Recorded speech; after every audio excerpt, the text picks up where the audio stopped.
आप सभी से जय श्री राम। आज बहुत ही सौभाग्य है। आद्य जगत गुरु श्री शंकराचार्य जी महाराज की पावन जयंती है। उन जगत गुरु की जिन्होंने आज के लगभग 1200 वर्ष पहले इस भारत देश की पावन भूमि में दक्षिण भारत में माँ जगन माता सुभद्रा की कोख से जिन्होंने अवतार ग्रहण किया था। निवेदन करूं, आद्य जगत गुरु शंकराचार्य जी की जयंती मनाने का सौभाग्य भारत देश के उन लोगों पर होता है जिसके ऊपर भगवान की असीम अनुकंपा और कृपा होती है।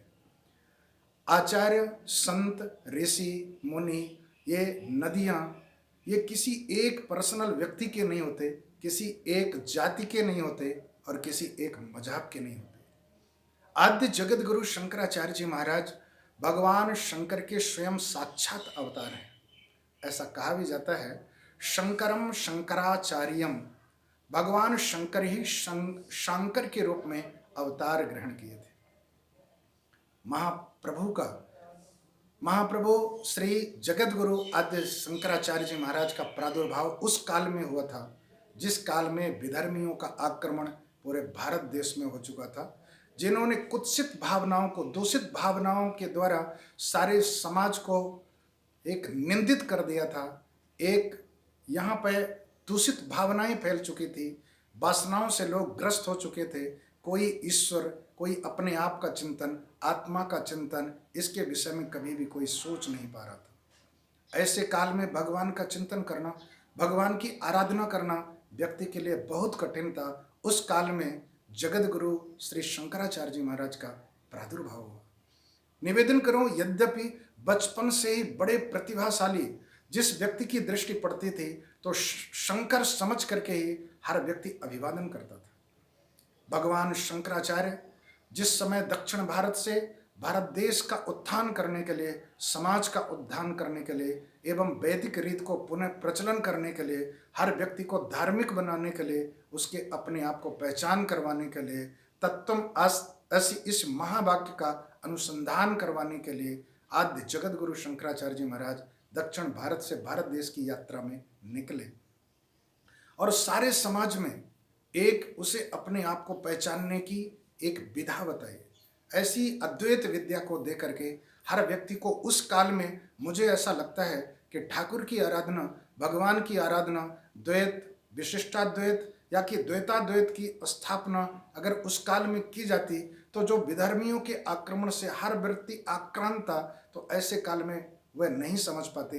इसलिए आद्य जगत गुरु शंकराचार्य जी ने अद्वैत धर्म की स्थापना किया और अद्वैत धर्म की स्थापना करने के बाद में हर व्यक्ति को तो पहले अपने आप का ज्ञान कराया कि तुम कौन हो, अपने आप को पहचानो।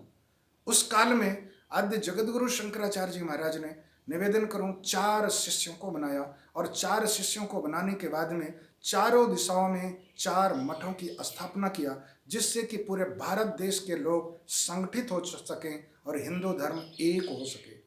आद्य जगत गुरु शंकराचार्य जी महाराज ने ही इन कुंभों की स्थापना किया था और इन कुंभों का ही प्रचार प्रसार किया था। उस काल में आद्य जगत गुरु शंकराचार्य जी महाराज ने इस महाकुंभ की महिमा को बताया और 4 जगहों में, 4 स्थानों में एक बार फिर से कुंभ को लगवाने का आदेश दिया और हर हिंदू धर्म के लोग संगठित होने लगे। इस प्रकार से धर्म का प्रचार करने की एक प्रेरणा दिया उन्होंने, सभी के प्रेरणा स्रोत बने। हिंदू धर्मोद्धारक जगत गुरु आद्य शंकराचार्य, मुझे ऐसा लगता है कि शायद उस काल में नहीं आए होते तो आज हम लोग कहाँ होते। आज उनकी पावन जयंती है। उनकी पावन जयंती में मैं उन्हें सत सत नमन करता हूँ, उनके अनुयायियों को सत सत नमन करता हूँ और भारत देश के हर व्यक्ति को प्रेरणा लेने के लिए आग्रह करता हूँ कि आद्य जगत गुरु शंकराचार्य जी ने मात्र 32 वर्ष की आयु में ही इस संसार में उतना सब कुछ किया जितना कि लोग 500 वर्ष रहने के बाद भी नहीं कर पाए। इसलिए उनकी जयंती में किसी गरीब को, भूखे को अवश्य खिलाएं। आद्य जगत गुरु जी शंकराचार्य जी महाराज के जन्म को स्मरण करते हुए, पूजन करते हुए उनके चरित्रों पे अपने चित्त को लगाएं, बुद्धि को लगाएं और उनका स्मरण करके फिर से एक बार हम लोग संगठित हों, एकजुट हों। यही मेरा आप सभी से निवेदन है और यही संदेश है। मैं बार बार सभी से कहता हूँ किसी आचार्य, किसी ऋषि, किसी नदी, इनको किसी जाति और मजहब से न जोड़े। महापुरुषों की कोई जातियां नहीं होती हैं, इनके कोई मजहब नहीं होते हैं, यह तो सारे समाज के होते हैं, एक जीव मात्र के होते हैं। इस बात को स्मरण करके उनको नमन करते हुए, उनको प्रणाम करते हुए एकजुट हों और भारत देश को एक अखंड भारत में अपने आप को भी जोड़ें और अखंड भारत की सत्ता को स्वयं समझें और समझाएं। सभी से जय श्री राम।